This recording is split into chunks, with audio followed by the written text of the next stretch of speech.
Welcome to my office. So we actually usually work from home. So this is the desk where I usually work. I have a lot of Zoom meetings here, and this will be the background of the Zoom meeting. And this is also the background for all my videos and stuff. I will turn on all the lights, and then I will sit here and shoot all my videos. Making $2 million a year at 40 sounds like hitting the jackpot. But most people don't see the hard work, sacrifices, and yes, the hefty taxes that come with it. In this video, I'll break down my income and expenses so you can get a real look at what's like to be a high-earning real estate agent in Seattle. Hi everyone, I'm Maggie. I'm a real estate agent based in Seattle. Besides that, I own 2 bubble tea shops and also invest in real estate and stocks. Today, I want to give you a peek into what it's like to be a small business owner here in the Seattle area.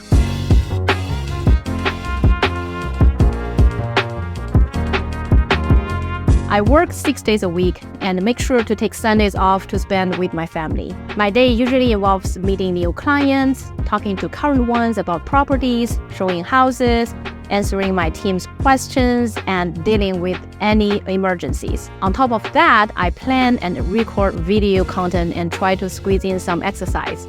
Balancing everything can be tough, but I manage it with time blocking, making daily and weekly plans, and prioritizing what's important. My assistant helps keep my schedule in check. I always say if it's not on the calendar, it won't happen. So I make sure to schedule personal time, family time, and exercise and fit in urgent tasks whenever I can. Being efficient is key, so I try to minimize wasted time. In 2023, I made over $2 million. Most of that, more than 80%, came from my work as a real estate agent. My bubble tea shops brought in about $200,000, which is roughly 10%. Rental income was about $84,000, around 4%, and my investment account made about $100,000, which is about 5%. So I started my journey as a real estate agent back in 2016. Initially, it was just to help me buy some rental houses, but I soon realized that I'm really good at it. So in my first year, I made around $30,000, which was a modest start. It took a lot of hard work, but over the years, my income grew steadily. It wasn't an overnight success for sure. It took about 8 years of dedication and learning to get to where I am now. By 2023, I had managed to generate $1.71 million commission from my real estate business. That year was a big milestone for me and my team.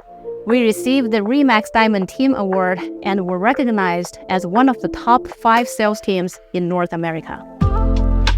Of course, it's not all profit. The MLS and brokerage I'm associated with take their cut, and there are various fees associated with each property transaction. So these fees can add up, right? Sometimes over $1,000 annually just to the NAR. Additionally, RE/MAX charges a 2% split and a over $300 transaction fee per deal, plus insurance fees. For a high-performing team like ours, these costs can reach about $150,000 a year. One of the biggest expenses is salaries. I have 3 full-time employees, a marketing manager, an assistant, and a video editor. And their combined salaries a year is about $400,000. We also invest in advertising and offline promotions, which costs about $10,000 to $20,000 per year. So when you add everything up, these expenses total around $600,000 annually. So after all the deductions, my net income from real estate is about $1.11 million. It's a significant amount, but it's important to remember the substantial costs involved in running a high-performing real estate business. I started the bubble tea business back in 2019. It was during the pandemic when store prices were quite low. And a friend of mine who owns a e-fund franchise told me about the great returns they were seeing. So I thought, why not give it a try? So we opened our first shop near Redmond Town Center and then a second one in Kirkland Town Center. The bubble tea business was a big learning experience for me. It taught me a lot about operations, management, and building connections in the food and beverage industry. But to be honest, it didn't turn out to be as successful as I had hoped for. So in 2023, our total sales were about $200,000. And here's the breakdown. Labor costs were around 30 grand. Supplies cost about 40 grand. Rent was another 40 grand. Legal fees were 7,000 and maintenance costs were around 63,000. So when you add all that up, the total cost came to about 180,000. And this left us with a net profit of just 20,000. While the bubble tea shops weren't as profitable as I wanted, they did give me valuable insights and experience. Plus, each business has its own challenges. The food and beverage industry is tough, with fierce competition, high labor costs, and expensive rent. I learned that quick decisions can sometimes be rash, and there's no easy money out there. Success requires hard work and dedication. So even though the bubble tea shops didn't bring in a lot of profit, they were still an important part of my journey and growth as a business owner. I've got to say, I've been pretty lucky with my real estate investments. When I first moved to Seattle about 12 years ago, the real estate market was just starting to take off. You know what they say, when the wind's right, even turkeys can fly. So about 10 years ago, I managed to buy 2 foreclosure properties with bridge loans at really low cost. After some simple renovations, we refinanced and rented them out. The tenants have been very stable since then. I sometimes kick myself for not buying more properties back then. However, buying foreclosure properties comes with its own set of risks, so I probably wouldn't do it again. Plus, the market prices in Seattle have tripled over the past decade. These days, with the high property prices and interest rates, it's really tough to have a good return on investment like we used to. Right now, I still have 2 rental properties that bring in about $84,000 a year. After accounting for property management fees, which are around $8,400, and then maintenance costs, which are about $25,000, my net income from these rentals is around $50,000. Not bad, right? I'm also really interested in real estate development projects. We are building resources and making connections for future opportunities. As a real estate agent and investor, I believe in the long-term value of real estate. Even though I haven't made any new property purchases in the past 4 to 5 years, just because of the market conditions, I'm always on the lookout for the right opportunities. Investing in real estate has been a huge part of my journey, and I don't plan to stop anytime soon.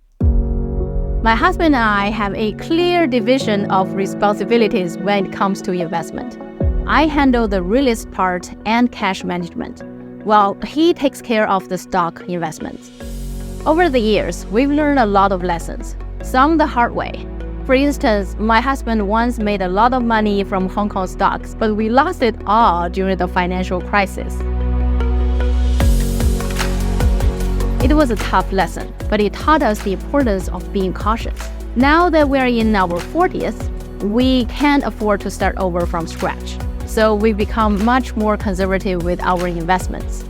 Personally, I like high-yield saving accounts because they are at low risk and don't require much effort to manage. I also put some money into retirement accounts and life insurance for the tax benefit. All in all, our conservative approach means our investment returns are modest, about $100,000 a year. It's not the most exciting strategy, but it's steady and safe. And that's what matters to us at this stage in our lives. Honestly, sometimes it feels like being a high-income earner is just working for the IRS. With my bubble tea business, real estate investments, and my main job in real estate, I have quite a few ways to reduce my taxable income. I also set up retirement accounts like 401k and SEP just to help with tax planning. Every year, I spend over $3,000 on hiring a CPA to help minimize my tax burden, but I still end up with an effective tax rate of about 30%. So from that 1.1 million net income, I end up paying around $400,000 in taxes, leaving me with about $700,000. When I was going through our expenses, I realized just how high the cost of living is, especially in the big city like Seattle. The mortgage and our kids' educations are our biggest expenses, totaling over $15,000 a month, which is more than half of our regular monthly expenses. I don't really pay attention to prices or how much things have gone up. I rarely compare prices or shop around. What matters most to me is getting what I want with the least amount of time spent on choosing and installing things. so I can be a bit extravagant. But I'm not into brand names. A lot of people compliment my watch, my rings, thinking they're Rolex or something. Actually, my watch is a $300 Fossil and my ring is $175 Swarovski that I bought 15 years ago. My philosophy is that the best things are what suit you. And travel is another big expense for us. Whenever we travel as a family, it costs a lot. We are a family of 6 people, and my husband always insists on booking a 3-bedroom suite just to accommodate everyone. We also get premium economy or business class seats for my parents. Plus, we have to pay for pet care while we are away. So each trip costs us about $30,000 to $40,000, and we usually take 2 major trips a year, which adds up to around $80,000 annually. Overall, being a middle-class family in America comes with a significant daily expenses. Looking ahead, I hope to find more ways to optimize our spending while still maintaining a good quality of life. Well, if I were to give any advice, it would be this. If you aim to earn a high income, be ready for some serious hard work and sacrifices.